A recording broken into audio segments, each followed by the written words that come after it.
Oke, jadi kali ini kita akan belajar materi konsep dasar ilmu ekonomi. Nah, kita akan mulai dari nanti penjelasannya dari pengertian. Terus nanti juga ada tentang masalah-masalah dalam ilmu ekonomi.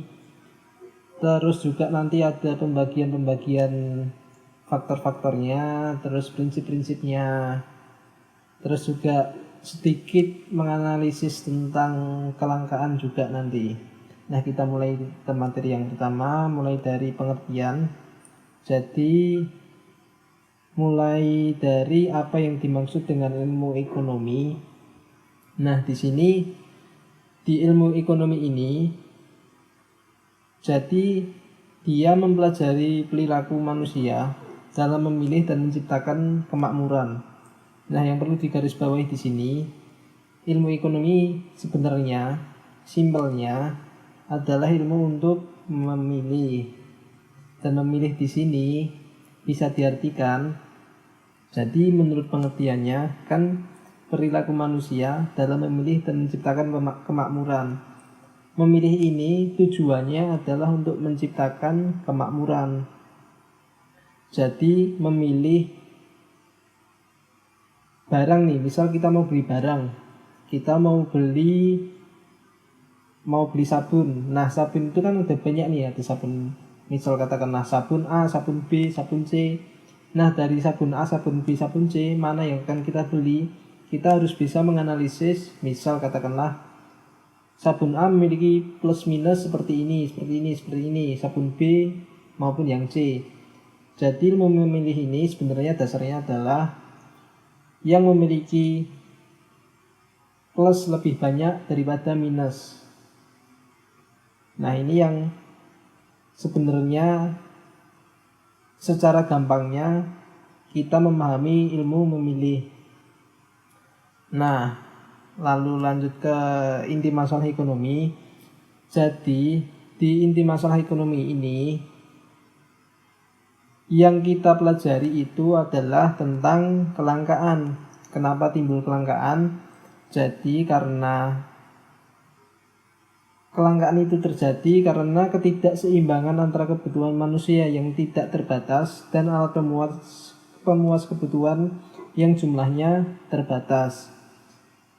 Antara kebutuhan dan jumlahnya dan jumlah alat pemuas kebutuhan ini itu tidak sinkron. Tidak sinkron karena kebutuhannya itu lebih banyak daripada jumlah yang tersedia. Makanya ada kelangkaan. Misal ada BBM nih. BBM harganya itu katakanlah 10.000 dan banyak orang menginginkannya atau butuh BBM. Namun karena produksi BBM itu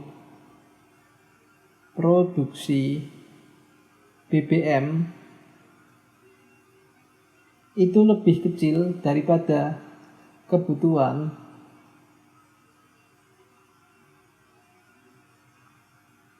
manusia. Jadi bisa disimpulkan jumlah BBM ini tidak akan mencukupi kebutuhan. Makanya timbul yang namanya kelangkaan.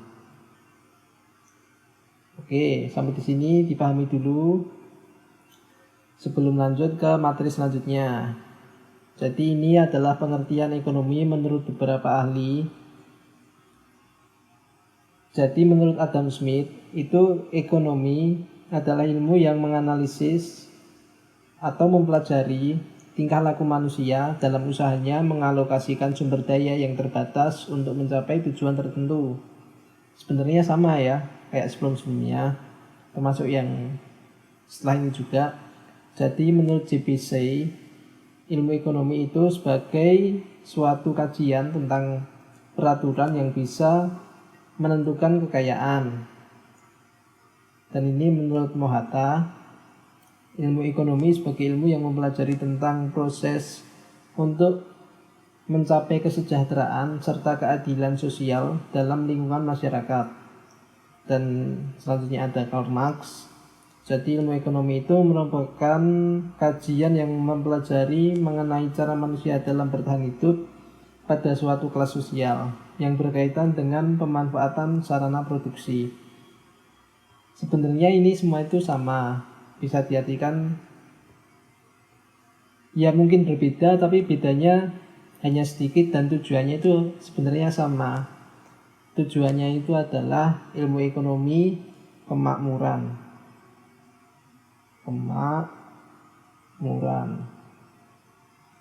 Ini adalah tujuan akhirnya. Oke, sebelum lanjut, ini dipahami dulu. Kita lanjut ke masalah ekonomi. Jadi masalah ekonomi itu bisa sebenarnya ada beberapa cabang. Nah, ini yang perlu dipahami. Ini mulai dari yang mikro dulu. Ruang lingkupnya teori mikro. Ini adalah masalah ekonomi pada umumnya di teori ekonomi mikro. Itu ada 3. Yang pertama adalah barang apa yang harus diproduksi. Yang kedua adalah bagaimana memproduksinya. Cara-caranya itu gimana kita untuk memproduksi. Terus juga untuk siapa barang dan jasa itu diproduksi. Kenapa ada masalah ekonomi seperti ini?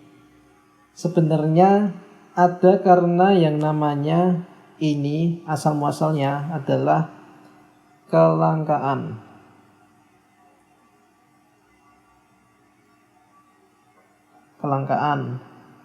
Nah, kelangkaan ini solusinya apa? Solusinya adalah kembali ke sini. 3 poin ini. Untuk apa? Untuk siapa barang dan jasa diproduksi, terus bagaimana memproduksinya, dan barang apa yang harus diproduksi. Oke, ini adalah masalah-masalah yang ada dalam ekonomi mikro. Ini ruang lingkupnya masih mikro aja, dipahami dulu yang mikro sebelum lanjut ke selanjutnya. Dan ini adalah beberapa faktor yang mempengaruhi sumber daya yang terbatas atau kelangkaan. Sebenarnya kelangkaan itu sangat mungkin terjadi. Penyebabnya adalah contoh, katakanlah ini. Yang pertama adalah pertumbuhan penduduk yang tidak seimbang dengan pertumbuhan produksi. Katakanlah tadi contoh BBM jumlahnya lebih kecil daripada penduduk. Ya kan otomatis ini jumlah BBM-nya tidak bisa mencukupi yang dibutuhkan oleh masyarakat. Misal satu orang dalam suatu rumah itu memiliki 1 kendaraan, atau 3 orang memiliki 1 kendaraan. Itu tinggal dikali aja. 1 Indonesia ada berapa anak dan ada berapa kendaraan. Di situ BBM-nya tidak mencukupi. Nah, akan timbul kelangkaan. Kalau kelangkaan itu terjadi, itu nanti istilahnya roda perekonomian akan macet lah. Itu. Terus juga faktor-faktor selanjutnya ada misalnya ini, keterbatasan sumber daya alam yang terbatas. Sebenarnya ini adalah salah satu faktor yang tidak mutlak mempengaruhi, namun ini juga merupakan salah satu, masih termasuk dalam golongan yang mempengaruhi yang namanya kelangkaan. Misal katakanlah contoh negara Korea Utara dan Korea Selatan nih. Sumber dayanya istilahnya bisa dikatakan sama. Wilayahnya juga sama di daerah situ. Daerah kepulauannya juga sama. Cuman kenapa masih lebih maju Korea Selatan daripada Korea Utara? Kalau faktornya itu adalah sumber daya alam, sebenarnya ini kan tidak mutlak. Namun juga sumber daya yang namanya SDM. SDM-nya juga harus memenuhi dong, kualitasnya juga harus memenuhi, terus juga sistem-sistemnya dalam perekonomian, sistem dalam pemerintahan itu juga akan mempengaruhi. Terus lanjut ke yang poin ketiga, yaitu keterbatasan kemampuan manusia. Nah, ini sebenarnya contohnya hampir mirip. Terbatasnya kemampuan manusia, contohnya seperti tadi yang Korea Utara dan Korea Selatan. Terus poin yang keempat adalah sifat serakah manusia. Ini sebenarnya sifat alamiah manusia yang memang harus ada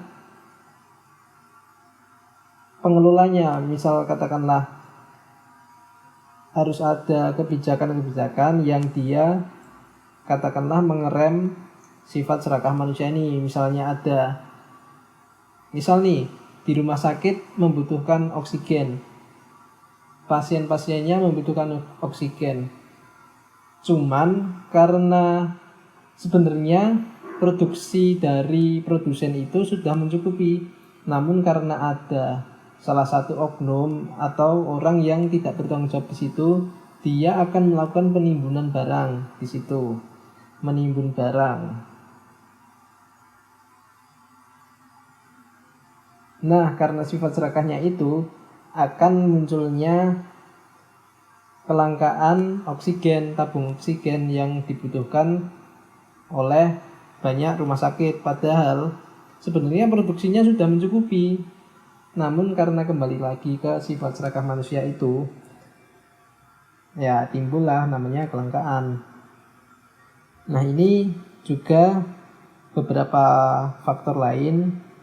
Misal ada letak geografis, misal di Indonesia adalah contohnya kepulauan, distribusinya juga akan berpengaruh daripada negara yang hanya memiliki satu wilayah saja. Terus juga perkembangan teknologi ini sangat berpengaruh apalagi di era sekarang. Terus juga bencana alam ini berpengaruh ketika